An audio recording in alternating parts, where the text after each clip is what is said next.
to episode 6 of To Africa My Love. Thank you guys for joining us this week.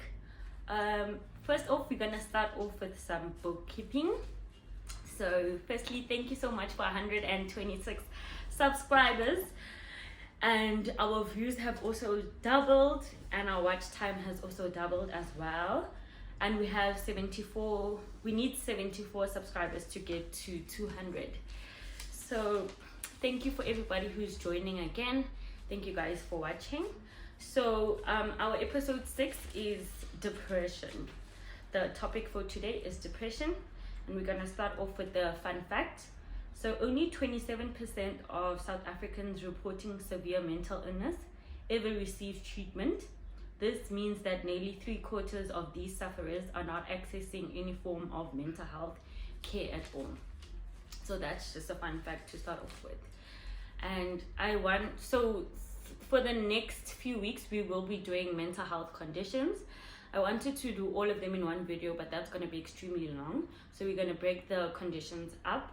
So the first condition we're going to start off with is depression. So depression is a common mental health disorder, and globally an estimated 5% of adults suffer from depression, and more women are affected by depression than men. And depression can lead to suicide, and there is effective treatment for mild, moderate, and severe depression, because we obviously also have different types of depression. So the overview of depression is that depressive order, also known as depression, is a common mental disorder. It involves a depressed mood or loss of pleasure or interest in activities for long periods of time. So that's very important information, because people tend to mistake depression with sadness. Depression and sadness is not the same thing. Every human experiences sadness because that is a common human emotion, and sadness comes and goes, where else depression is constantly there. And depression is different from regular mood changes and feelings about everyday life, and it can affect all aspects of life, including relationships with family, friends, as well as community. And it can result from or lead to problems at school as well as at work, and depression can happen to anyone. So depression doesn't choose, and people who have lived through abuse, severe loss, or other stressful events are more likely to develop depression. And like I said before, women are more likely to have depression in comparison to men. And then approximately 280 million people in the world have depression, and 50%, it's 50% more common in women than in men. And worldwide, more than 10% of pregnant women and women who have just given birth experience depression. So shout out to the moms and the new moms, because I'm easy. And then more than 700,000 people die due to suicide every year, and suicide is the 4th leading cause of death in 15 to 29 years old. And there is treatment. However, more than 75% of people in low and middle income countries receive no treatment. So like, especially in South Africa, we do have a problem with people having access to mental health therapists, or in government facilities. It's also hard for you to get therapy, or for you to even get your medication if you need medication. And the barriers to effective care include lack of investment in mental health and in mental health care, as well as lack of trained healthcare providers, and the social stigma associated with mental disorders. So there's not enough resources, there's not enough trained professionals, and there's also a stigma, especially in Black households as well as people of color. And another point I have here is, especially in Black homes and with people of color, the stigmas and lack of education play a huge role, especially with Black women being referred to as imbogodos, or strong Black women. And the lack of resources and funds for things like meds and therapy, as well as the lack of care towards Black people, and people of color due to racism, classism, patriarchy, white supremacy, and capitalism. So there's a lot of cases where Black women or women of color always gaslit when they do go to hospitals and say that they're in pain, or their mental health is not taken seriously, or even if they do suffer with mental health, it's hard for them to get therapy, psychiatrists, or get their medication because of the lack of resources and funding. And it is also important for us to have it is very expensive, for us to have access to these things. And the symptoms and patterns of depression are: so during a depressive episode, a person experiences a depressed mood, feeling sad, irritable, or empty. And they may feel a loss of pleasure or interest in activities. And a depressive episode is different from regular mood fluctuations. They last most of the day, nearly every day, for at least 2 weeks. And the other symptoms are also poor concentration, feelings of excessive guilt or low self-worth. So when I'm going through a funk, I call it a funk. Like when I'm going through a depressive episode, it may differ in terms of like the severity of the episode.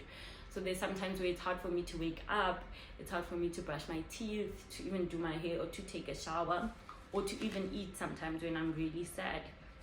And I do always feel sad and disgusted with myself for not being able to do the bare minimum, which is taking care of myself. But depression can do that too as well. And you also may have hopelessness about the future. And for instance, I always want to die when I am having a depressive episode, and I feel extremely suicidal and I can't see the way forward. And then there's also thoughts about dying or suicide. Like I said, some people do get disrupted sleep. Fortunately for me, I don't get disrupted sleep because I do take Dopacol, and Dopacol helps with my anxiety and for me to sleep. And there is, like I said, changes in appetite or weight, and feeling very tired or low in energy.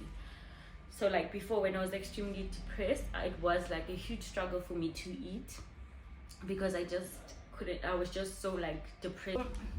Changes in appetite or weight, and feeling very tired or low in energy. So there was a period of time when my depression was extremely bad. It was where I struggled to eat for like 2 years. I've never experienced that before, but it was also a change in my environment. I started working, so I think I was just transitioning from the high school environment into the workplace, and it was extremely stressful for me, and that contributed into my eating.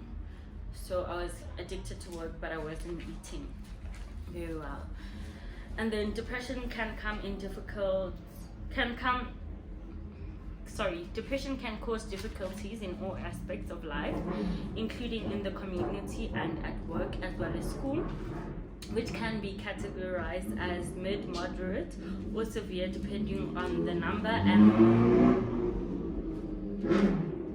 let's wait for that card to go past. Okay, so which can be categorized as mild, moderate, or severe depending on the number and severity of symptoms, as well as the impact on the individual's functioning. So like I said before, it's different for everybody, but I have heard a lot of depressed people who I've spoken to say that it is tough for them to brush their teeth, to do their hair, to take a shower, to make food, or to do anything when they are going through these episodes. And then there's different patterns of depressive episodes, which include single episode depressive disorder, meaning that's the person's first and only episode. And then there's a recurrent depressive disorder, meaning the person has a history of at least 2 depressive episodes. So I think I fall under that category because sometimes it's extremely bad, and then I just need to go to therapy and start exercising or create a new routine or do something that makes me happy. But then in some cases, when it's extremely bad, I do have to go to hospital and to take time out. So it all depends on what happens and what's happening at the time. And then there is bipolar disorder, meaning that depressive episodes alternate with periods of manic symptoms, which include euphoria, or irritability, increased activity of energy, and other symptoms such as increased talkativeness, racing thoughts, increased self-esteem, which is also known as the God complex, decreased need for sleep, and distractibility and impulsive reckless behavior.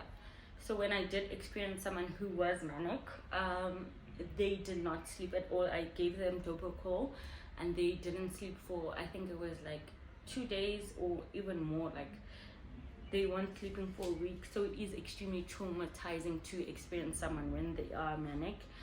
And then they do have increased talkativeness, and they do have the God complex. So they think they can do anything because of the God complex, which is dangerous. And it is also traumatizing as the third party to experience. So how can you manage it? This is also very important because a lot of people, I've never ever heard a health professional or with the hospitals I've been in, like a KSO, etc., or like the psych hospitals I've been in, I've never heard anybody say that you can cure depression. However, I've heard that you can manage it. So it can be managed. Some people, you can start off with going to your GP, who will guide you on the most effective treatment plan for you. So you might need to see a psychologist who will decide on a course of treatment which is suitable for you. It can be psychotherapy, otherwise known as talk therapy, or you can get cognitive behavioral therapy, which is known as CBT. And if needs be, you will be referred to a psychiatrist, and if you need medication to help your symptoms. So also what's important is people think that when you start going to therapy, you're going to be healed. That's not really what happens. So you need to go to therapy and do whatever they teach you at therapy, and you have to see a psychiatrist if you are seeing one.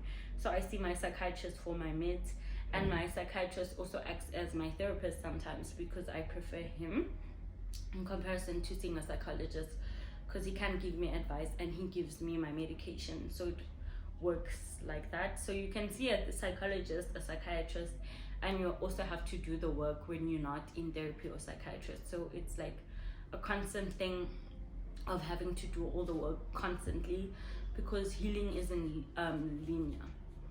And then it's so important for us to recognize that with depression, not one size fits all. So all of the things that have worked for me might not work for you, especially because I have a different diagnosis.